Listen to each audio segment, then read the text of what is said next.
Mukunda jewellers లో gratitude sale flat 50% of on value added offer అన్ని branches కి వర్తిస్తుంది. కానీ మీరు పనిచేసిన టైంలోని సాయిపురం ప్రణీత్ హత్య కేసు మరి అది నువ్వు ఆల్రెడీ కౌన్సిలింగ్ ఇచ్చిన తర్వాత కూడా ఈ బాయ్ అందరూ ఎందుకు వచ్చారండి? రైట్ అండి, అది అమృత ప్రణయ్ కేసు అండి. ఇట్స్ ఏ సెన్సేషనల్ కేసు అది. సో మనకి 2018 సెప్టెంబర్లో అయినటువంటి ఇన్సిడెంట్ అది.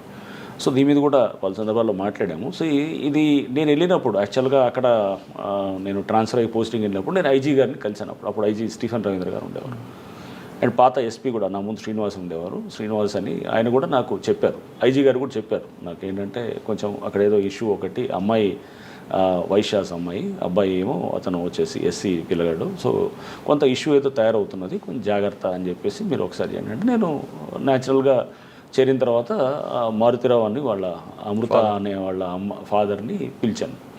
మారుతిరావు అక్కడ కాస్త అఫిలియేట్ బాగా డబ్బున్న వ్యక్తి. సో అతన్ని పిలిచి కూడా నేను మాట్లాడాను. నన్ను మాట్లాడినప్పుడు అక్కడ local DSP, local inspector, Miryalaguda DSP, Miryalaguda inspector వీళ్ళందరూ కూడా ఉన్నారు.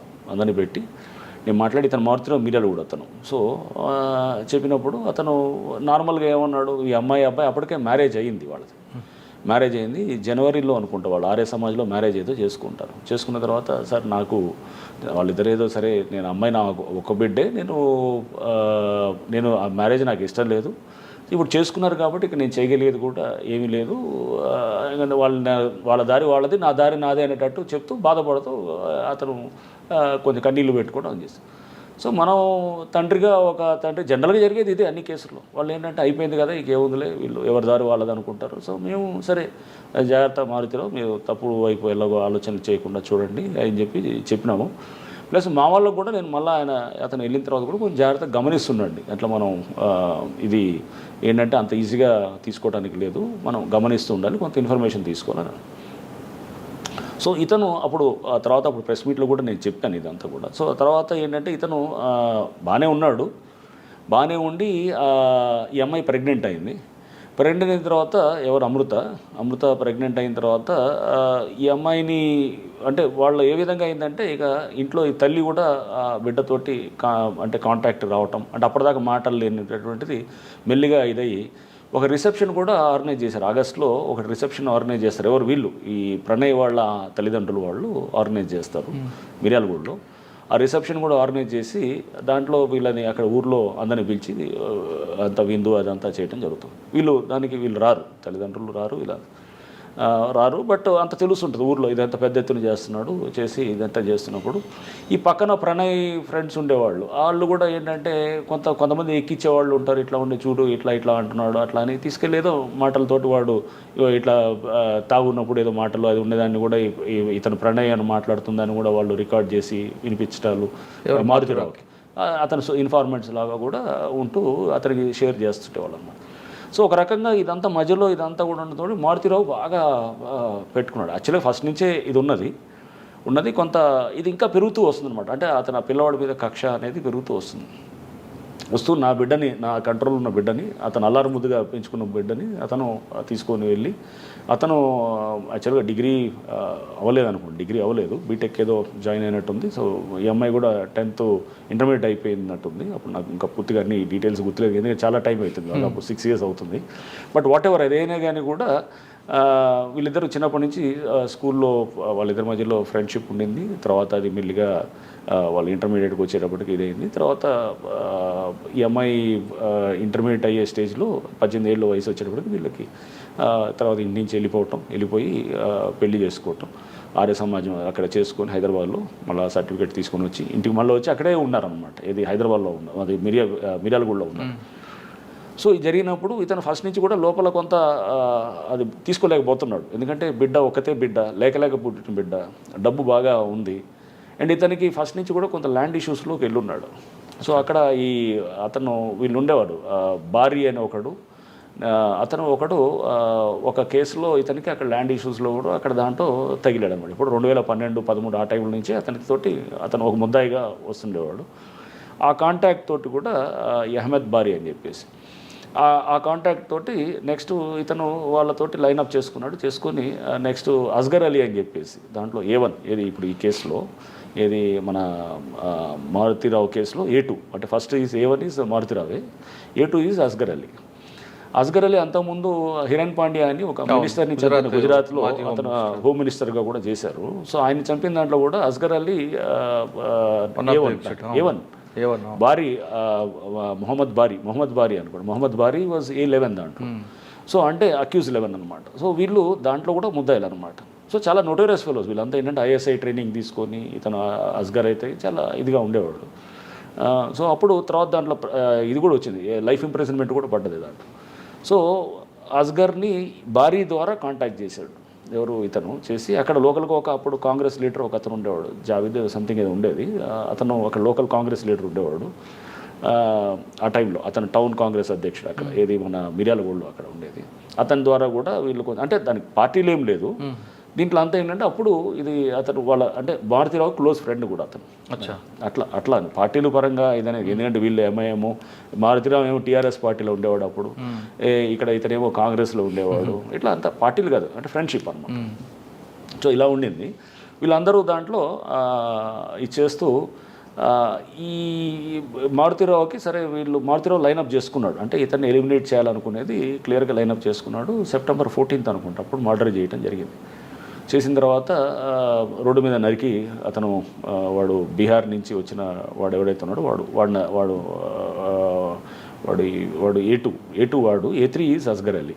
సో అతను నరకటం జరిగింది అనమాట, నరికి చంపాడు. సో మన స్క్రీన్ మీద కనపడేటప్పుడు A2 ఇతను ఒక్కటే ఉంటాడు అనమాట, ఇంకెవడు ఉండడు మనకి. వీళ్ళు హాస్పిటల్కి వెళ్తారు. హాస్పిటల్కి వెళ్ళి ఈ అమ్మాయి ఎవరు అమృతని ప్రెగ్నెంట్ ఉంది కాబట్టి తీసుకెళ్ళటానికి ఇతను ప్రణయ్ తీసుకెళ్తున్నప్పుడు ఆ సీసీ కెమెరాలో దూరం నుంచి ఇతను నరకటం ఒకటే మనకి అంతవరకే తెలుసు. ఇంకా ఫర్దర్గా మనకి ఇంకేమీ అక్కడ లీడ్స్ కూడా ఏం లేవు. మీకు ఎన్ని గంటలకు వచ్చింది ఇన్ఫర్మేషన్ అండి ఆ రోజు? ఇమీడియట్గా అక్కడ అయింది ఆ రోజు. ఐ థింక్ అరౌండ్ 11:30, 12 అట్లా అయింది. ఇమీడియట్గా వచ్చింది. ఇమీడియట్గా వితిన్ 12 ఆ టైంలో అయినట్టుంది, 11:30, 12 ఆ టైంలో. సో ఇమీడియట్గా వెళ్ళటం జరిగింది. అందరం వెళ్ళాం, మా వాళ్ళు వెళ్ళారు. వెళ్ళిన తర్వాత సో ఫస్ట్ డౌట్ మారుతిరావు మీదే ఉండింది న్యాచురల్గా. మారుతిరావు మీద ఉండింది. మారుతిరావు FIRలో కూడా మారుతిరావు పేరు వచ్చింది, ఎందుకంటే ఇతన్ని చంపడానికి ఇదనేది. బట్ మారుతిరావుకి కనెక్ట్ అవ్వడానికి ఏం లేదు, ఇతనికి అతనికి ఎటువంటి కాంటాక్ట్ కూడా ఉండదు అనమాట అసలు. సో వీళ్ళు కాంటాక్ట్ వాడింది కూడా అంతా అక్కడ డిఫరెంట్ టైప్ ఆఫ్ కమ్యూనికేషన్ అంతా వాడారు. అప్పుడు వాడి అసలు ఎక్కడ కూడా మనకి దొరకకుండా ఉండేటటువంటి విధంగా కూడా చాలా జాగ్రత్తలు తీసుకున్నారు అంతా. అస్గర్ ఎందుకంటే వాడు పెద్ద ముదురు కేసు కాబట్టి వాడు ఆల్రెడీ ఇదంతా కూడా జాగ్రత్తగా చేశాడు. సో మనకి వెంటనే కొంత మాకున్నటువంటి నెట్వర్క్లో ఈ అన్నింటినీ మనం ముందు తీసుకుంటూ ఒకళ్ళని మనం ఐడెంటిఫై చేయటం మొదలెట్టి తర్వాత టీమ్స్ అన్నీ కూడా కొంత అన్ని స్టేట్స్లో అన్ని రకాలుగా, అంటే మహారాష్ట్రకి కొంత ఇటువైపు కూడా మనము మన ఇది ఇతన్ని తీసుకురావడానికి బీహార్కి, నెక్స్ట్ ఇంకా కొంత మనకి అంటే అన్ని స్టేట్స్ కూడా డిస్పాచ్. బీహార్ అని మీకు ఎలాగ అంటిపోయిందండి? క్లూ ఎక్కడ వచ్చింది? లేదు. సో క్లూ అనేది ఎక్కడంటే మనకి ఈ చేసే క్రమంలో యాక్చువల్గా ఒకటి మనం పికప్ చేసినప్పుడు ఎవరు చేశారు ఏంటనేది మనకి వర్కౌట్ తెలిసిపోయింది అనమాట. పలానా వాడని చెప్పి అర్థమైంది అనమాట. అర్థమైనప్పుడు వాడి ఫోటోలు అది తీసుకున్నాం. ఎక్కడో చిన్న దాంట్లో మనకి ఐ థింక్ వాడి ఫోటో ఒక దగ్గర వచ్చింది మనకి. ఫోటో వచ్చినప్పుడు ఆ ఫోటోని పట్టుకొని మా టీం అక్కడ చాలా బాగా చేశారు. అక్కడ ఉన్నటువంటి టీం అప్పుడు ఆఫీసర్స్ అంతా కూడా అప్పుడు ఇతను ఉండేవాడు, మన హాలియా ఇన్స్పెక్టర్ కూడా ఉండేవాడు. హాలియా ఇన్స్పెక్టరు ఇప్పుడు కొండమల్లిపల్లిలో ఉంటున్నాడు అనమాట ఇన్స్పెక్టర్ అతను. ఇంకా వాళ్ళ టీము DSP అప్పుడు శ్రీనివాస్ ఉండేవాడు అతను. ఇంకా అందరూ అంటే ఒకళ్ళని కాదు, అందరూ కూడా దాంట్లో యాక్టివ్గా చేశారు. IT టెక్నికల్ టీం కూడా బాగా చేశారు. సో అందరినీ రకరకాలుగా మనం పికప్ చేశాము. పికప్ చేసి అంటే మీకు అన్నీ నేను మీకు చెప్పకూడదు, అందులో నేను కొన్ని కావాలని రివీల్ చేయకూడదు, ఎందుకంటే రేపు క్రిమినల్స్ అందరూ కూడా తెలుసుకొని. So but we had some అంటే వర్కబుల్ లీడ్స్ కోసం చూస్తాం ఎప్పుడైనా కానీ. సో అంటే కొంత టైం అనేది చాలా హీలర్ అనమాట. Time is a healer. టైమే చాలా వాటికి పరిష్కారం వస్తుంది. ఆ టైంని తీసుకోవాలి ఎప్పుడు కూడా.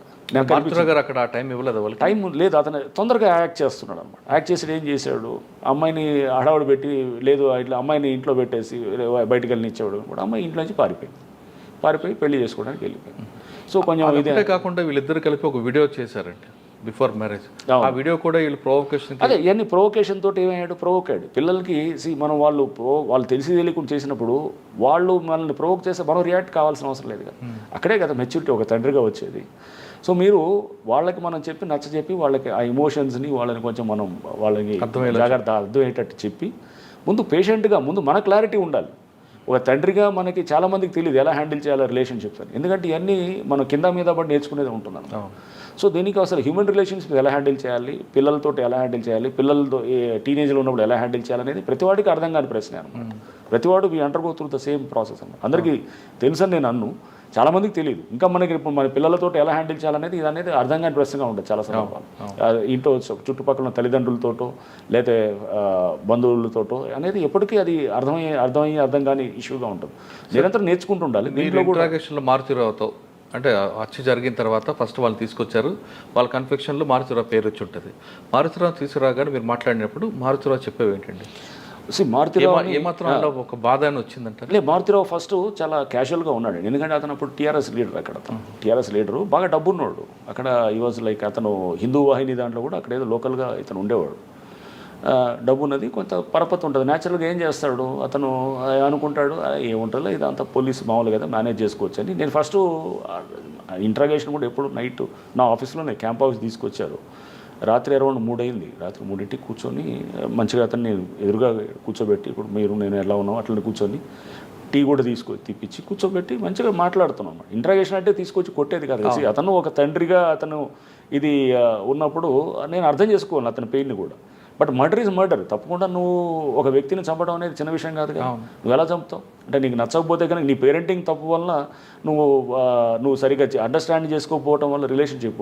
నువ్వు దాన్ని ఆ పిల్లవాడిని చంపే హక్కు నీకు ఎట్లా వస్తుంది తప్పదని నేను అనలేను తప్పకుండా చంపాను అనేది వచ్చింది అది తప్పకుండా ఆ ఫీలింగ్ అయితే వచ్చింది అందుకు ఇంకా తర్వాత అతనే సూసైడ్ చేసుకున్నాడు ఎప్పుడైతే కొన్ని రోజుల తర్వాత అతను కేసులో అరెస్ట్ అయ్యి మళ్ళీ వచ్చిన తర్వాత కేసు ఎప్పుడైతే టైట్ అయిందో అతని చిందన అంటే ఒక వ్యక్తి అతను డబ్బు సంపాదించడం కానీ ఎలా హ్యాండిల్ చేసుకోవాలో రిలేషన్షిప్ అనేది తెలియలేదండి మారుతిరావుకి సో అతను అది ఒక మళ్ళీ సెపరేట్ ఇది మనం డబ్బు సంపాదనే తెలివి అనుకుంటే చాలా పొరపాటు సో తెలివి అనేది రకరకాలుగా ఉంటుంది తెలివి డబ్బు అనేది మనం అదే ఒక దాన్ని ఒక మనం బెంచ్ మార్క్గా పెట్టుకొని ఇదే తెలివి అనుకుంటే అంతకన్నా ఇక తెలివి తక్కువ పని ఇంకోటి ఉండదు తెలివికి చాలా రకాలు ఉంటాయి నువ్వు how you handle your relationships నువ్వు ఎవరెవరితో ఎలా ఉంటావు లేకపోతే నువ్వు ఇది కూడా ఒకటి ఆస్పెక్ట్స్ అఫ్కోర్స్ నువ్వు సొసైటీలో ఎలా సర్వే అవుతున్నావు అన్నింటినీ కూడా కలిపి సమిష్టిగా అదే నీ మెచ్యూరిటీ లెవెల్